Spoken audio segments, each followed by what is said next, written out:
मैं तो high school से जब मैं 10th में थी, मैं तो तब से इस परिवार से जुड़ गई थी और 2017 में मेरी शादी हो गई।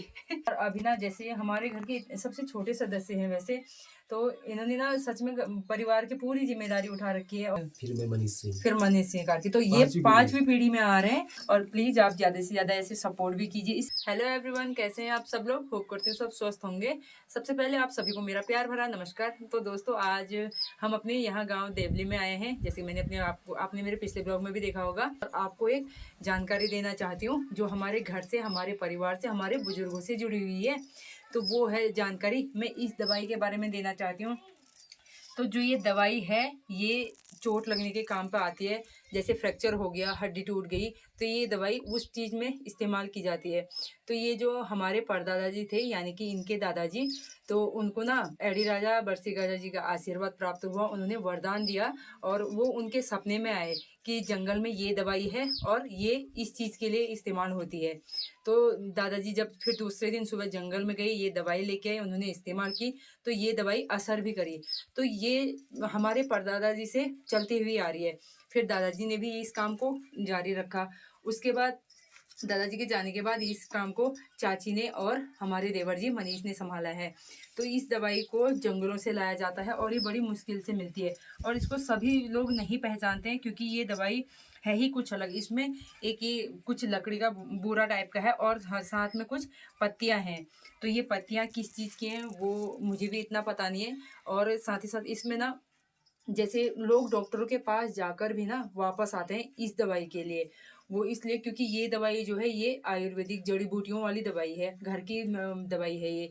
तो इसमें क्या करते हैं, इस दवाई को पीस के लगाना पड़ता है। तो इसको पूरा मनीष, हमारे मनीष इसको पूरा तैयार करते हैं। वो किस तरह से तैयार करते हैं आगे इसके बारे में हमें मनीष बताएंगे।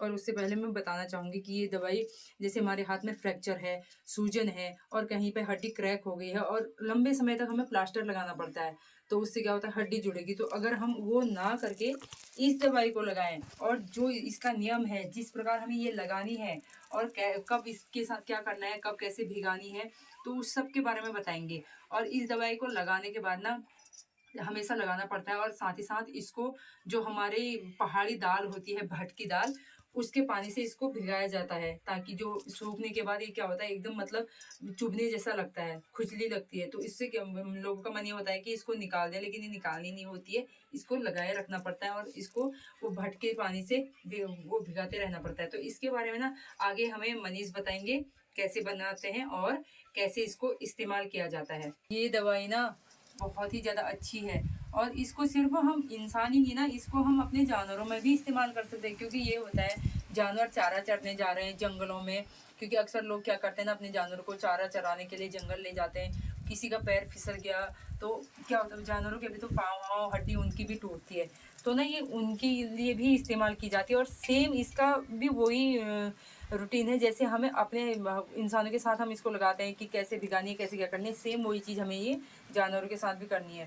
तो यही चीज़ ना, ये सच में ये बहुत ही ज़्यादा अच्छी और उपयोगी है। और एक बात और मैं बताना चाहूँगी, जब मैं क्लास 10th में थी तो मेरे हाथ में फ्रैक्चर आ गया था। तब उस टाइम पर हमारे प्री बोर्ड के एग्ज़ाम चल रहे थे। तो ये दवाई मुझे मेरे बुआ के थ्रू, यानी कि जो मेरी धारी में मेरी बड़ी बुआ हैं, उनके थ्रू ये दवाई मिली। वो बुआ लेके आए होंगे ये दवाई ना, तो उन्होंने मुझे दी। तो मेरे हाथ में तब तक का प्लास्टर था, कच्चा प्लास्टर था, क्योंकि सिर्फ मेरा हाथ फ्रैक्चर हुआ था, हड्डी नहीं टूटी थी। तो मेरा ठीक नहीं हो रहा था काफ़ी लंबे समय तक, और प्री बोर्ड के एग्ज़ाम भी मेरे ऐसे ही रहे। तो फिर उसके बाद जब बुआ ने मेरे को ये दवाई दी, और मेरी मम्मी ने ना जैसे बुआ ने बताया था सेम वही चीज़ किया, दवाई लगा के कपड़ा बांध के बाहर से। तो हर रोज़ उसको मॉर्निंग में भटके पानी से उसको भिगाया जाता था, कि जब भी मतलब मेरे को खुजली लग रही है या इचिंग ज़्यादा हो रही है, उसको खोल देने का मन हो रहा है, तो उसको हम भटके पानी से हम भिगा देते थे, जिससे हमें ना राहत मिलती थी और थोड़ा ठंडक का भी एहसास होता था उसमें। तो मैं तो हाई स्कूल से जब मैं 10th में थी, मैं तो तब से इस परिवार से जुड़ गई थी और 2017 में मेरी शादी हो गई। तो मैं अपने परिवार के साथ खुद ही जुड़ गई। तो आगे है ना, इस चीज़ के बारे में हम मनीष से जानेंगे। और इस दवाई को पहले जंगल से लाके इसको धूप में खूब सुखाते हैं, और उसके बाद इसको ना ओखली में अच्छे से कूटा जाता है। फिर इसको दवाई को कैसे इस्तेमाल करना है उसके बारे में तो अब मनीष ही बताएंगे, क्योंकि वो बहुत अच्छे से जानते हैं। और बहुत दूर दूर से यहाँ लोग आते थे पहले। अब तो क्या है ना कि देख देख कर और लोग भी करने लग गए, लेकिन असर तो वहीं करेगी कि जहाँ एडी राजा का वरदान प्राप्त है, यानी कि हमारे दादा परदादा जी के पास एडी राजा का वरदान प्राप्त था, तो फिर वो उसी पीढ़ी में चलेगा, उसी परिवार में वो चीज़ चलती है। तो आगे भी बस हम ये चीज़ हम छोड़ेंगे नहीं, इस चीज़ को हम कंटिन्यू करेंगे, लोगों की सेवा करेंगे। और आप लोगों को भी, जिसको भी इस दवाई की ज़रूरत होगी ना, मैं नीचे ये नंबर मैं मेंशन कर दूंगी, आप इस नंबर पर कांटेक्ट कीजिए। और नाम है मनीष कार्की। तो ना मनीष भी हमारे यहाँ पर आ चुके हैं। वैसे आपने तो पिछले ब्लॉग में मेरे मनीष को देखा ही होगा, यानी कि हमारे सबसे छोटे देवर जी को देखा होगा। तो अभी भी मैं उनको आपसे मिलाती हूँ। और अभी ना जैसे हमारे घर के सबसे छोटे सदस्य हैं वैसे, तो इन्होंने ना सच में परिवार की पूरी जिम्मेदारी उठा रखी है। और यहाँ गाँव में भी ना सच में मनीष का हमारे बहुत नाम है। और हर लोग ना, सभी लोग हर काम में मनीष का नाम पहले लेते हैं, क्योंकि ना वो सब कुछ कहाँ पे कैसे क्या करना है वो बहुत कुछ जानते हैं। और इस दवाई को भी ना आगे मनीष ने कंटिन्यू करे हुए हैं। और यहाँ से मनीष हल्द्वानी भी आते हैं दवाई लगाने के लिए, क्योंकि लोग वहाँ से फ़ोन करते हैं, बुलाते हैं उनको। तो आगे भी अब इसके बारे में मनीष से पूछूंगी कि ये दवाई कैसे आती है। तो मनु, आप बताओ ना, ये दवाई आप कहाँ से लेके आते हो?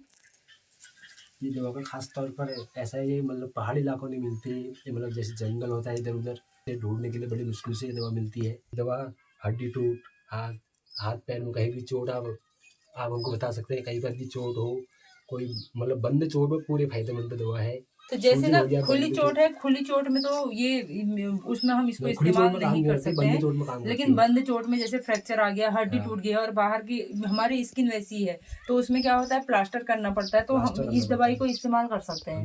तो ना ये दवाई को हम बनाएंगे कैसे? है। ये दवाई को ऐसे धूप आती है, धूप में पहले बाहर, ये कितने दिन तक सुखानी हुई हमें ये दवाई? ये दवा एक दिन में अगर एक दिन अच्छी में धूप सुबह होगी तो, अच्छी धूप होगी तो एक दिन में सूख सूख जाएगी। जाएगी। उसके बाद कूटना पड़ता है, सुखली में कूटना पड़ता तो है। उसके जो बाद इसका इसमें ये पाउडर बनता पत्ते है। और ये जो ये बोरा है, ये दो एक तीन साथ? प्रकार की दवा है, दो तीन अच्छा, प्रकार की दवा है। फिर हम इसको कूटेंगे, जिसका उसके बाद इसका पाउडर बनता है। ये दवाई जैसे इसका पूरा पाउडर बनेगा, इसको कूटेंगे अच्छे से ओखली में, तो उसके बाद इसका पूरा पाउडर बनेगा। तो इसकी पुड़िया बनती है, पुड़िया मतलब इसको पूरा रैप किया जाता है। ऐसी दवा को पैक किया जाता है। ये है दवाई, तो जिसको ना पीस के पूरा इसका पाउडर बनाया गया है। और इस दवाई को ना, इसकी एक पूरा रैप में वो पैकेट बनाया गया है, आप देख सकते हैं, पूरा एकदम बारीक बारीक इसको पीसा गया है। और इसमें ना, इसको पीसने में भी बहुत ज़्यादा मेहनत लगती है, क्योंकि पूरी ताकत लगानी है और हाथ से ही इसको कूटना है, वो भी ओखली में। आप दवाई ना, एक जैसे एक लोग कोई दवाई लेने आ रहे हैं, तो इसको आप कितनी क्वांटिटी इसकी कितनी होती है? ये दवा का प्रयोग 2-3 बार किया जा सकता है। तो एक मतलब एक व्यक्ति को आप कितने, एक बार के लिए होगी, एक बार ही हो गया, एक बार ही हो तो गया। अच्छा, तो मतलब 7 दिन है 7 दिन। अच्छा, 21 दिन की दवा होगी। 21 दिन की दवाई। 3 हफ्ते की दवा में सब आदमी पूरा ठीक हो जाता है। ठीक हो जाएगा पूरा, गारंटी के साथ ठीक हो जाएगा पूरा। हाँ, तो यहाँ तो मतलब डॉक्टर से जो फेल हो जाते हैं वो भी यहाँ पर आते हैं, यहाँ पर आते हैं, दिल्ली, लखनऊ, मुरादाबाद, इधर उधर से भी। मतलब फेल होते हैं, फिर यहाँ आते हैं। हाँ, जिनका कहीं सही नहीं हो पाता है, जो डॉक्टर इलाज से भी सही नहीं हो पाते हैं। मैं आगे मनीष बताएंगे। इतना तो थोड़ा बहुत तो हमें भी पता है कि जो हमारे बूबू जी थे, उनके भी बूबू, तो उनको ये वरदान प्राप्त हुआ था। सिंह, उसके बाद सेठ सिंह नाम, त्रिलोक सिंह, उसके बाद चंद्र सिंह, फिर चनर सिंह उसके बाद कार्की, कुंवर सिंह, फिर कुंवर सिंह, फिर मैं मनीष सिंह, फिर मनीष सिंह कार्की। तो ये पांचवी पीढ़ी में आ रहे हैं। तो पांचवी पीढ़ी से हमारी ये जो प्रथा चल रही है दवाई की, जड़ी बूटी वाली, ये चल रही है। तो जो बूबू के बूबू थे, उनको ना एक रात सपना आया होगा कि यहाँ एडी राजा का मंदिर, जहाँ आपने मेरे पिछले वाले ब्लॉग में भी देखा ही होगा कि हम एडी राजा के मंदिर गए थे, तो वहाँ किसी मृग को चोट लग गई थी। अब वो मृग दर्द से वो पीड़ित होगा। तो बुबू के सपनों में ना एडी राजा आए और उन्होंने कहा कि जंगल में एक मृग है जिसको चोट लगी हुई है। तो बुबू को वो स्थान भी बताया कि कहाँ पे ये दवाई मिलेगी। तो वही चीज बुबू ने दूसरे दिन वही फॉलो किया कि जो सपने में आया था, बिना बताए किसी को।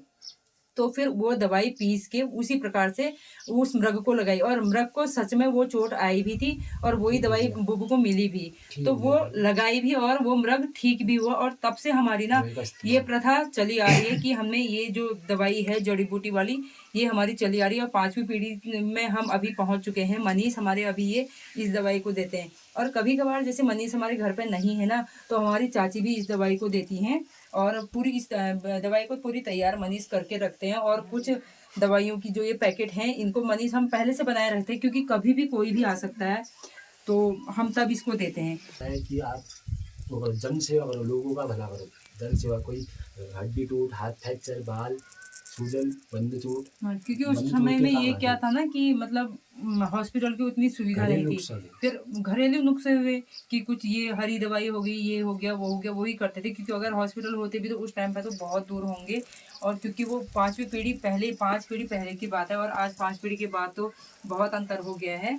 अब तो जगह-जगह हॉस्पिटल भी हैं और बहुत सुविधा है, लेकिन उस समय पे ये सुविधा नहीं थी। तो हमारे बूबू को वरदान प्राप्त हुआ कि आप ये दवाई जनसेवा के लिए भी उपयोग करो और लोगों का भी भला करो। और इस दवाई को लेने वाला ना जी, ये जो अपनी स्वेच्छा अनुसार जिससे जितना हो वो भेंट अपनी दे सकता है और इस दवाई का उपयोग कर सकता है और अपनी चोट दर्द जो भी है वो ठीक कर सकता है। तो रिश्ती हो। ये दवा का असर भी तब होता है ना जब हम भेंट देते हैं। अब वही है, हम मंदिर में जाते हैं, हम भगवान से मांगते हैं। अब मांगते हैं तो हम बोलते भी है ना कि हम ये चीज करेंगे। जैसे कि आपने पिछले ब्लॉग में हमारी ये चीज भी देखी है कि हम यहाँ से चितई मंदिर गए और मन्नत की घंटी हमने वहां चढ़ाई। तो पहले गए थे तो मन्नत मांगी थी और फिर दोबारा हमने घंटी भी चढ़ाई। तो इसी प्रकार ये भी है, दवा हम डॉक्टर से लें तो पैसे से ही लेते हैं। हम ये नहीं कह रहे कि आप ऐसा दो या वैसा दो, मतलब ये दवाई तभी असर करेगी जब हम इसकी भेंट देंगे। अपनी इच्छा अनुसार कोई भी कैसे भी भेंट दे सकता है। बोलो हरी राजा बरसी गाजा की जय। आपने ना ये तो जान लिया कि ये दवाई कैसे बनती है और इसको कहाँ कहाँ से ये ढूंढ के लेके आते हैं। और ये दवाई यहाँ पे हमने आपको दिखा भी दी है कि ये पूरा इसका पाउडर बना रखा है। एक ये भूरा टाइप का हो गया। तो अब हम मनीष से ये जानेंगे ना कि इस दवाई को लगाने की विधि क्या है। जैसे हमें चोट लगी है, हमारी हड्डी टूटी है, सूजन है, फ्रैक्चर है, तो इसको हम किस प्रकार इस्तेमाल कर सकते हैं, अब हम वो चीज़ मनीष से जानेंगे। तो मनु आप बताओ हम इसको कैसे यूज करेंगे। इसका ये करेंगे 3 हिस्से कर देंगे दवा के। एक ये हो गया, एक ये हो गया, एक ये हो गया। 3 हिस्से की दवा होगी। इसके बाद सर्वप्रथम मैंने किया गुनगुना पानी किया। अच्छा। गुनगुना पानी करने के बाद हमारे पास एक हमने हाथ में कटोरे ले लिया। कटोरे में हमने एक हिस्से की दवा डाल दी। उसके ऊपर से हल्का गुनगुना पानी डाला, खूब हाथ से मल दिया। अच्छा। इसकी मतलब दाने हो जाते हैं, दाने नहीं होने चाहिए, जो मुलायम होना चाहिए। अच्छा, मुलायम मतलब होने इसमें जो गांठें बनती है, गांठें गांठें नहीं बननी गांठें चाहिए बिल्कुल भी, एकदम पूरा मतलब एक पेस्ट बना लेना है। पेस्ट बनाना। और फिर उसके बाद हमें जहाँ पे हमारी चोट चोट लगी है आई ना, हमें वो उस हिस्से में ये दवाई लगा लेनी है अपनी। और फिर उसके बाद से कॉटन का कपड़ा, कॉटन का कपड़ा ये वाइट जो कपड़ा पहाड़ों में ना औरतें धोती पहनती हैं, अभी तो हमने इसका कपड़ा यूज कर रखा है। वैसे लोग पट्टी भी करते हैं, वाइट लेकिन पट्टी ना होती है। ये चीज ज्यादा सही रहती है क्योंकि इसमें क्या है, दवा जाली भी मिलती ज्यादा है, नहीं रहती और असर दवाई बाहर भी नहीं आती है अच्छे से असर करती उतनी। है इसमें और दवा। असर भी कॉटन के कपड़े में ही असर करती है ये दवाई। तो फिर जैसे एक इसको बार हमें ना एक हिस्से को हम कितने दिन तक लगाएंगे। जैसे एक हिस्सा लगाया उसको हम 7 दिन तक रहने देंगे। अच्छा, एक मतलब हफ्ते 7 दिन तक तक ही हमारे जहाँ पे हमें चोट है वहीं हाँ पे कंटिन्यू लगे रहने देनी कंटिन्यू है। रहनी चाहिए वहीं पर। और फिर अच्छा। उसके बाद भी दूसरा हिस्सा लगा देंगे। दूसरे हिस्से में ठीक हो जाएगी दवा।